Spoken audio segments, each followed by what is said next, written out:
საქართველოს კულტურის სამინისტროსა და სიღნაღის მუნიციპალიტეტის მერიის მხარდაჭერით მესამე ჩატარდა სიღნაღის თეატრალური ფესტივალი. მისი მიზანი სახალხო თეატრებისა და კერძო სამოყვარულო დასების პოპულარიზაციაა. მათი პროფესიული განვითარება და კიდევ უფრო მეტი ინტეგრირება როგორც ქართულ, ასევე საერთაშორისო თეატრალურ სივრცეში. მე ვფიქრობ, რომ ამ ფესტივალს აქვს განსხვავებული ნიშა, იმიტომ რომ თავის გარშემო აგროვებს მოყვარულ თეატრებს, რომლებიც არიან ფაქტობრივად თეატრის ფანატიკოსები და ეხმარება მათ პროფესიული უნარების გამომუშავებაში. ეს ფესტივალი ჩემთვის არის თეატრალურ საწყისებთან დაბრუნების ფესტივალი, სადაც ყველაფერი ახალი ფურცლიდან იწყება, სადაც ყველაფერი ემოციებზე, პირველად იმპულსებზე არის დამოკიდებული და ამ ხრივ მართლა განსაკუთრებული ატმოსფეროა. მე ყველაზე მეტად ის მომწონს, რომ ფესტივალმა მოახერხა ატმოსფეროს შექმნა. და განსაკუთრებული ატმოსფერო აქვს, რატო იცი, მე მგონი ერთადერთი ფესტივალია, სადაც ყველა დასი თავიდან ბოლომდე რჩება ფესტივალზე და აკვირდება და უყურებს ერთმანეთის ნამუშევარს და ეცნობიან ერთმანეთს და იბადება ახალი იდეები კოლაბორაციისთვის.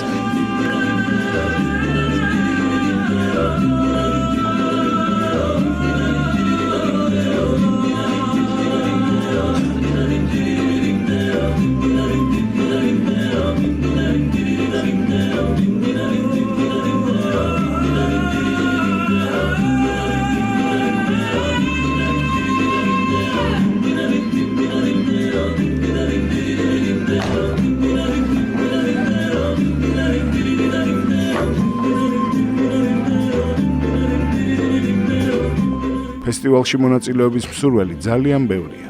მათი შერჩევა ჟანრული მრავალფეროვნების და ხარისხის მიხედვით ხდება. ყველანაირად ვცდილობთ, რომ მაქსიმალურად მრავალფეროვანი ჟანრი, ფორმა შევთავაზოთ მაყურებელს იმისთვის, რომ დამსწრე საზოგადოებისთვისაც საინტერესო იყოს. წინა წელს იყო თოჯინური სპექტაკლებიც და ასე დაუსრულებლად. შესაბამისად, როცა განაცხადები შემოდის სელექციის დროს, ბევრ ამას ვაქცევთ ყურადღებას და პირველ რიგში არის ეს. ჩვენ ვნახეთ ძალიან ბევრი არავერბალური წარმოდგენა და არავერბალურშიც ასევე არის ზოგი შეიძლება იყოს მოძრაობის თეატრის პრინციპებზე დაფუძნებული, ზოგი მუნჯი კინოს პრინციპებზე დაფუძნებული, ზოგი ცეკვის თეატრის პრინციპებზე დაფუძნებული, ასევე დრამატული სპექტაკლები, კლასიკური, არაკლასიკური ფორმის სპექტაკლები მათ შორის.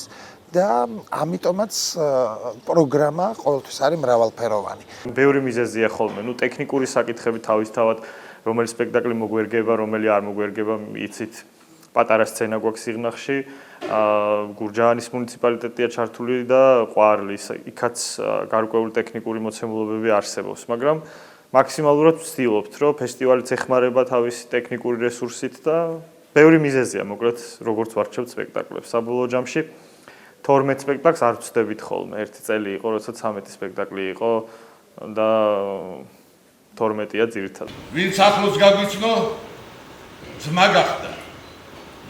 და სიძერ, ზალი, მოყვარე და ამითაც ძალიან ვამაყობთ. მაგრამ ერთი წუთით მე თოჩებო როგორ დასწრებული? აბაი, რამდენი ვიარეთ? 9-9 გადავიარეთ და ძლივს ამოვედი. გეტყობა. ძალიან დავწოვდით. სავსი თუნა არ მინახავს. გახსოვს როგორ ვითხარი? საჩიაფარეთ გავიო? ჩუბობინა. ძალიან კარგი. 3 წლის განმავლობაში მეტნაკლებად გამოიკვეთა სახალხო და სამოყვარულო თეატრების პრობლემები. შეიძლება ყოველ წელს ერთნაირი ხარისხის არ იყოს, მაგრამ ესეც ერთ-ერთი ტენდენციის მაჩვენებელია, სად არის პრობლემა, როგორ არის პრობლემა და ჩვენ მაინც ამ ფესტივალზე საშუალება გვაქვს, რომ დავაკვირდეთ მოყვარული თეატრები როგორ ვითარდებიან, წლიდან წლამდე როგორ იზრდებიან, ან რა შეცდომებს უშვებენ, რა აქვთ გამოსასწორებელი და რაც ყველაზე სასიხარულოა, ისინი არიან ღია. ამ ცოდნის მიღებისთვის და ცოდნა შეიძლება იყოს ფორმალურიც და არაფორმალურიც, რაც ამ ფესტივალზე ხდება. სხვათა შორის აი წელს სიღნაღში რამდენიმე დასი იყო, რომლებიც პირველად მონაწილეობდა სივრცეში, მაგრამ იყვნენ დასები, რომლებიც მონაწილეობა არ იყო პირველი შემთხვევა. და უნდა გითხრათ, რომ რამდენიმე მათგანმა ნამდვილად ბევრად უკეთესი შედეგი აჩვენა ვიდრე მანამდე. მე არ ვიცი ახლა ეს ფესტივალის ხათრით იყო თუ ზოგადად პროფესიონალიზმის გამომუშავების ფაქტორი იყო, მაგრამ ფაქტია რომ იყო ასეთ შემთხვევები ზოგმა პირიქით სამწუხაროდ რამდენიმე ძალიან წარსულში ჩემი რაც ვნახე ის სპექტაკლები ამა თუ იმ დასისგან ბევრად უფრო საინტერესოა მეჩვენა და არა მარტო საერთო სიგნალში სხვა ქალაქებში სხვა ფესტივალებზეც მაგრამ ეს ჩვეულებრივი პროცესია ხო ზოგჯერ რაღაც კარგი გამოდის ზოგჯერ რაღაც უარესი ზოგჯერ უცბად ახალ სახელს აღმოაჩენ ახალ მსახიობს ან ახალ რეჟისორს აღმოაჩენ რასაც ასევე ეს არის ის რაც საერთოდ ახასიათებს თეატრს ახასიათებს ხელოვნებას ბრavo pomada bravo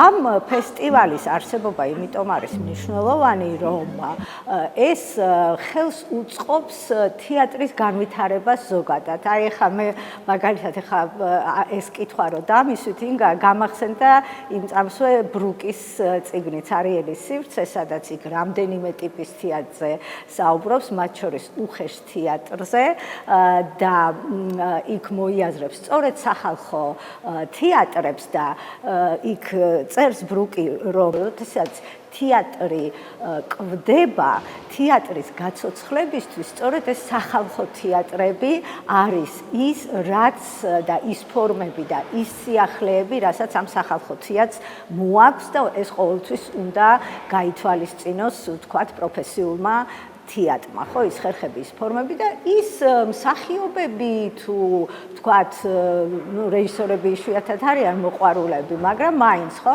ანუ იკვებება პროფესიული თეატრი, აკადემიური თეატრი იკვებება ამ სახალხო თეატრების ბაზაზე, ასე ვთქვათ. ჩვენ ამ ფესტივალის წყალობით გავიცანით ძალიან ბევრი მოყვარული დასი, რომელიც თურმე ფუნქციონირებს დედაქალაქში. არ ვიცოდით მათ შესახებ არაფერი.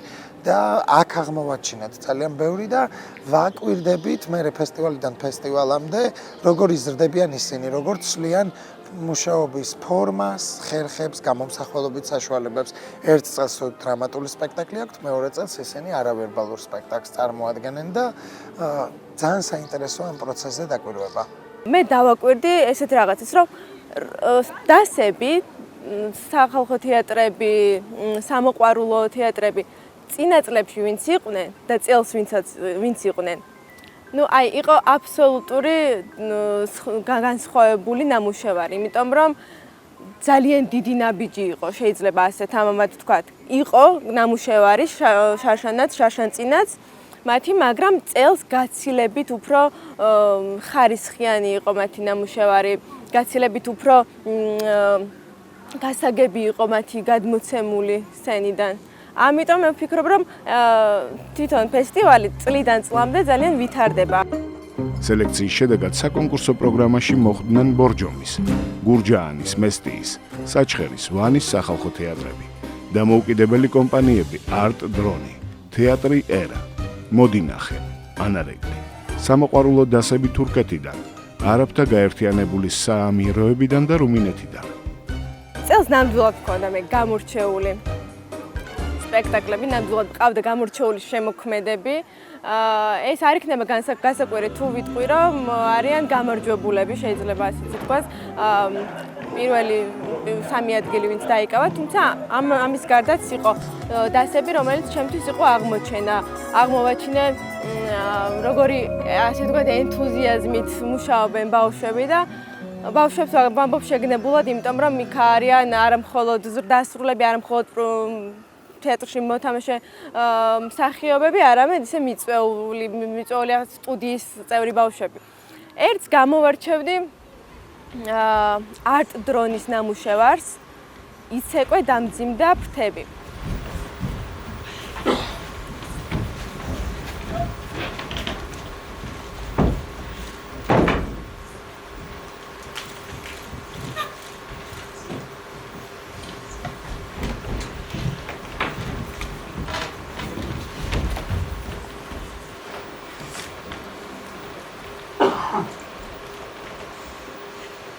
იცით როგორი გრძნობაა, როდესაც არ გისმენი. როცა შენი სიტყვები ჰაერში იკარგება და ქრება, სანამ ვინმე გაიგონებს. ის მაინც თუ გიგრძნიათ, რომ თქვენი არსებობა მხოლოდ ჩრდილში და ქარშია ნებადართული. იცით?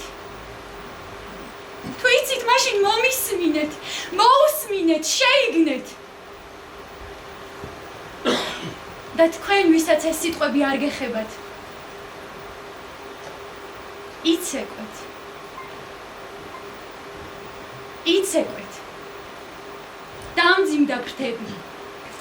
მუსიკა! ფესტივალმა აჩვენა, რომ აშკარად ეს სამოყვარულო დასების სტუდია, თეატრები საუბრობენ ისეთ პრობლემებზე, რომლებიც როგორიც არის, რომ დგას სამყაროში და დგას ჩვენს ქვეყანაში ერთ-ერთ პირველ პრობლემად. მაგალითად, როგორც ცდილობენ ქალები თავის დამკვიდრებას და ამაზე ლაპარაკობენ. ჩემთვის ძალიან სასიამოვნო იყო იმის აღქმა, რომ ამაზე საუბრობს ბიჭი რეჟისორი. ლუკა მეგრელიძის ნამუშევარია იცეკვე დამძიმდა ფრთები. და ზუსტადაც რომ უნდა ვილაპარაკოთ, ძალიან ბევრი უნდა ვილაპარაკოთ. ეს არ არის პირველი შემთხვევა, რომ მათ პირველად ილაპარაკეს. არა, ძალიან ბევრი ნამუშევარი ვიცით ქართულ თეატრში, როდესაც ამ თემაზე საუბრობენ, მაგრამ დგას ეს პრობლემა.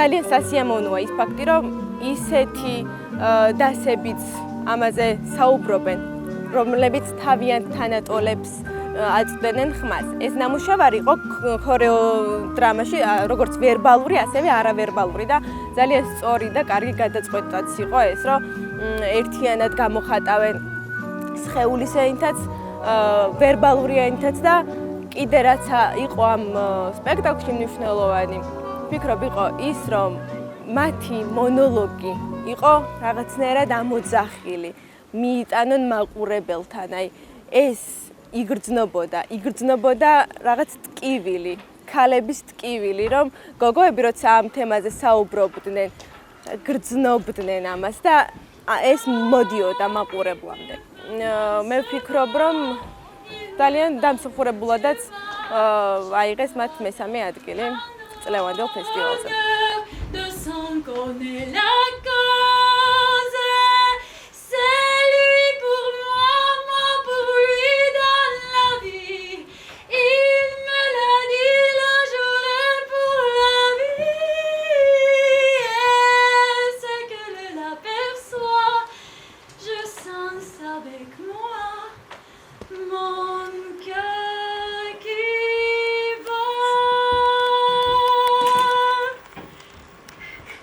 გეტყვით, ვინ აღმოვაჩინე, თუმცა აღმოჩენა დიდად არ ჭირდებოდა, უბრალოდ ჩემთვის იყო ეს პირველად ნახე სპექტაკლი, თორემ მსახიობებსაც და რეჟისორსაც აქვს საუბარი გიგი ლორიაზე, რომელსაც მე ძალიან დიდი ხანია შორიდან ვიცნობ და ძალიან ბევრი კარგი მსმენია მის შესახებ და მის დასზე ანარეკლი ქვია მათ თეატრს დამოუკიდებელი სრულად თეატრია და უბრალოდ მე არ მქონდა ნანახი. შესაბამისად, ჩემთვის იყო, რა თქმა უნდა, აღმოჩენა და ძალიან საინტერესო აღმოჩენა. გიგის და მისი მსახიობებიც ძალიან საინტერესოდ მუშაობდნენ და შედეგიც გამოჩნდა, იმიტომ რომ მეორე ადგილი დაიმსახურა თეატრმა ანარეკლი და მათმა სპექტაკლმა ასული. ეს არის პლასტიკის თეატრი. ძალიან მაღალი კლასის თეატრია ამას ვამბობ ყოველგვარი მიკერძოების და ყოველგვარი ასე ვთქვათ შეღავათების თუ დამატებითი ქულების ჩაწერის გარეშე იმიტომ რა არის პლასტიკა, რა არის თეატრი, რა არის გამომსახველობა, ჟესტის, მოძრაობის, სრულიად არაჩვეულებრივი თანხმდენა მუსიკასთან, სანდრო ნიკოლაძის კომპოზიტორის, მუსიკოსის ძალიან საინტერესო ნამუშევარი იყო სანდრო ნიკოლაძეს მე ძალიან კარგად ვიცნობ, ძალიან ბევრი სპექტაკლი და ჩემთვის ამ შემთხვევაში თუ აღმოჩენა შეიძლება უწოდოთ სრულიად სხვა სფეროში, სრულიად სხვა ჟანრში, არა იმიტომ რომ ეს პლასტიკაა, იმიტომ რომ სანდრო ნიკოლაძე მუშაობს მოძრაობის თეატრშიც, მაგრამ აი თვითონ ფორმის და მხატვრული გადაწყვეტის თუ თავის თავადობის მხრივ თუ როგორ იწყობა დრამატურგია, სარეჟისორო თუ სცენური თუ სამსახიობო საჭყალებში ვამბობ რა თქმა უნდა ამ დრამატურგია. აი ამ ყველაფრის თანხმდენაში როგორი იყო მუსიკა.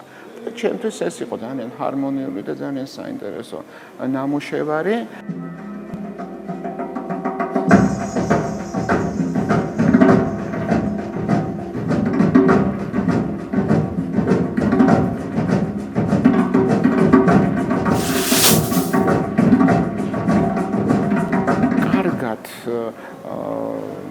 სიღრმისეულად ახსნილი და გაშიფრული თუ რა შეიძლება, რა შესაძლებლობები აქვს მოძრაობას, რა შესაძლებლობები აქვს ქორეოგრაფიის, რეჟისორისა და მუსიკალური გადაწყვეტის ერთობას და რა თქმა უნდა მსახიობის გამომსახველობას დაწყებული ფაქტურიდან, დამთავრებული თუნდაც კოსტუმით და იმ სივრცეებში გასვლით, რომელიც რა თქმა უნდა არ ექვემდებარება ახსნას და განმარტებას. შენ თვითონ იღებ ამ ყველაფერს, რა თქმა უნდა ყველას ალბათ გვაქვს ჩვენი ვერსია თუ რა ხდება, რას გამოსახავენ ეს სრულიად მომხიბლები ასულნი და რა არის მათი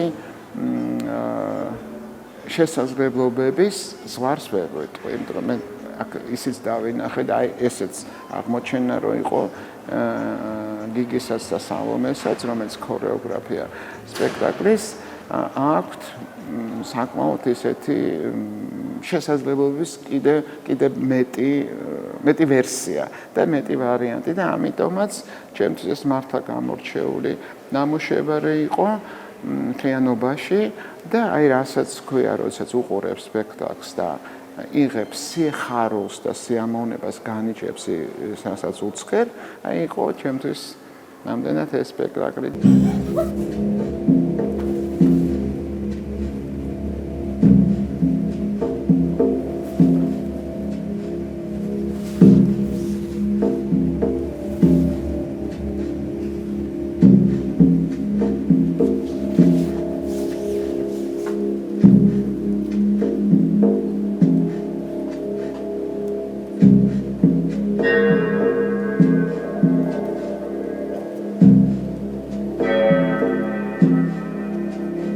ჩემთვის ასევე ძალიან საინტერესო იყო ქართული, ოღონდ აზერბაიჯანულენოვანი თეატრის, საქართველოს მოქალაქეების, ჩვენი თანამემამულეების თეატრი ერას სპექტაკლი, ძალიან ცნობილი საკულტო პიესის მიხედვით, ედვარდ ოლბის რა მოხდა ზოოპარკში, ორი ახალგაზრდა მსახიობი მუშაობს, რეჟისორი ძალიან ახალგაზრდა, არის ელნურ ვალიევი და იდრის რუსტამოვი, რომლებიც განასახიერებენ ცნობილ პერსონაჟებს. ძალიან საინტერესო გადაწყვეტა, იმიტომ რომ მოგეხსენება ძალიან რთულია ესეთ სივრცეში, არარსებულ სივრცეში, ან პირიქით წარმოსახვით სივრცეში, როგორც ანარი ამ ყველაფერს წარმოადგენს მსახიობებთან ერთად და როგორ იქმნება ის სივრცე, ის ატმოსფერო და ის გარემო, ის კონფლიქტი როგორ იბადება,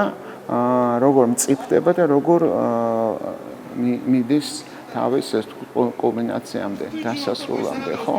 სამივე, ანუ რეჟისორი და ორივე მსახიობი არიან ძალიან უშუალოები, ძალიან გულწრფელები, ძალიან თამამებიც კი ვიტყვი.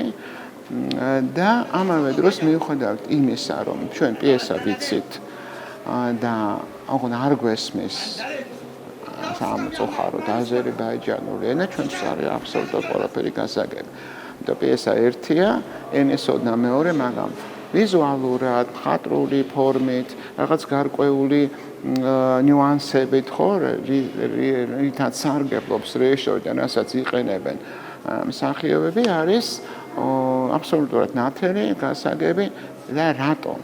იმიტომ რომ ზუსტად იცის რეჟისორმა რა უნდა და ზუსტად იციან მსახიობებმა რა უნდა რეჟისორს და რას ემსახურება მათი ეს სპექტაკლი დღევანდელ რეალობაში იმ საზოგადოებაზე, რომელმაც საკუთარი თავი თვითონვე შეიყვანა ჩიხში და საკუთარი თავისვე უნარობის ან რაღაცის მოუხერხებლობის გამო აღმოჩნდა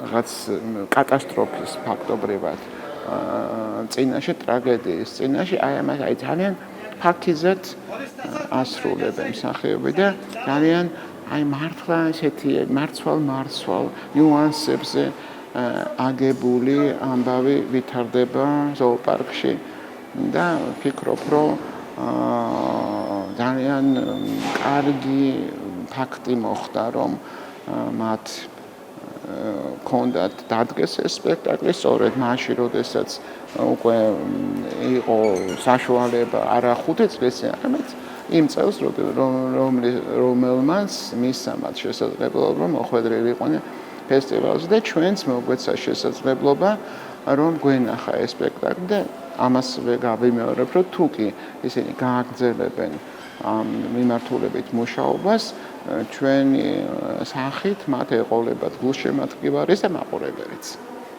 Familie, euch fallen nicht Schlafsnauze! Skandalzön! Almadenzön! Todesschönzön! Schilanenzön! Wieder was draußen! Da ist der Wasser! Und alle Tage nicht kam jetzt in dahin!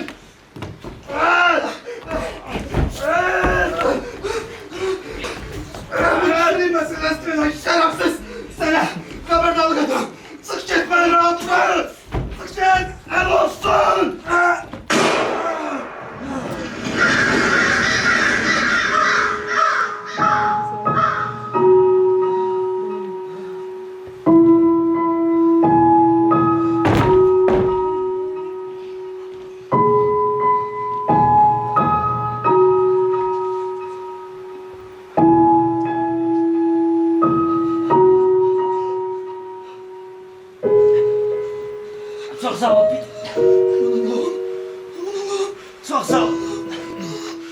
წელს 4 უცხოური დასცი მონაწილეობდა ამ ფესტივალში და ძალიან საინტერესოდ გაკეთებული ჰქონდათ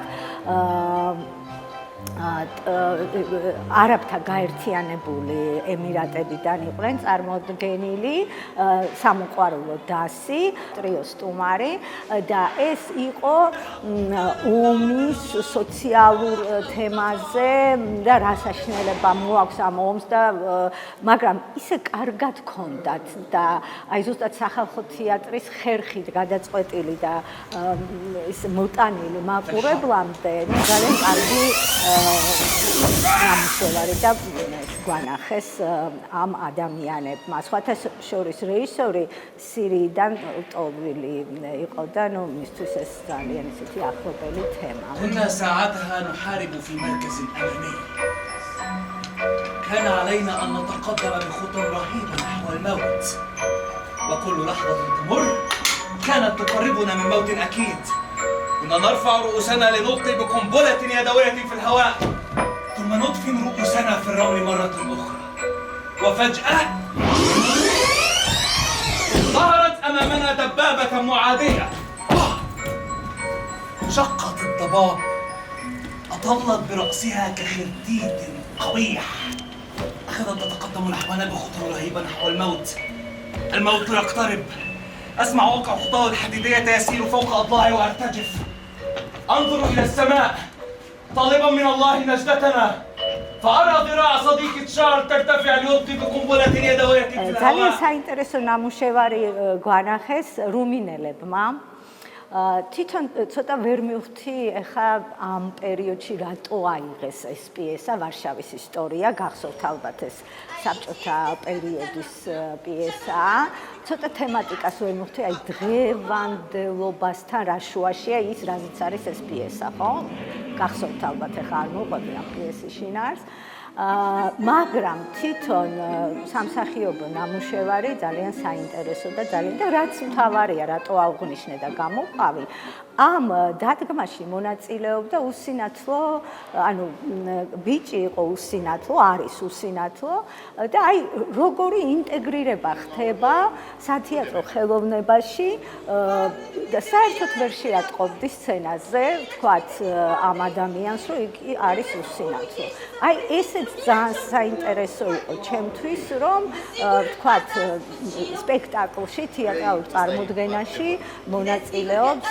შეშმო პირი ხო და ამ დროს აბსოლუტურად ინტეგრირებულია იმ მოცემულობაში რაც ვნახეთ სცენაზე და ძალიან კარგი იყო აი ის იმდენად ნაღდი იყო ეს ბიჭი და იმდენად კარგად ასრულებდა ამ თავის როლს აი არ ვიცი ნუ ძალიან კმაყოფილი ვიყავი București, cabina nouă!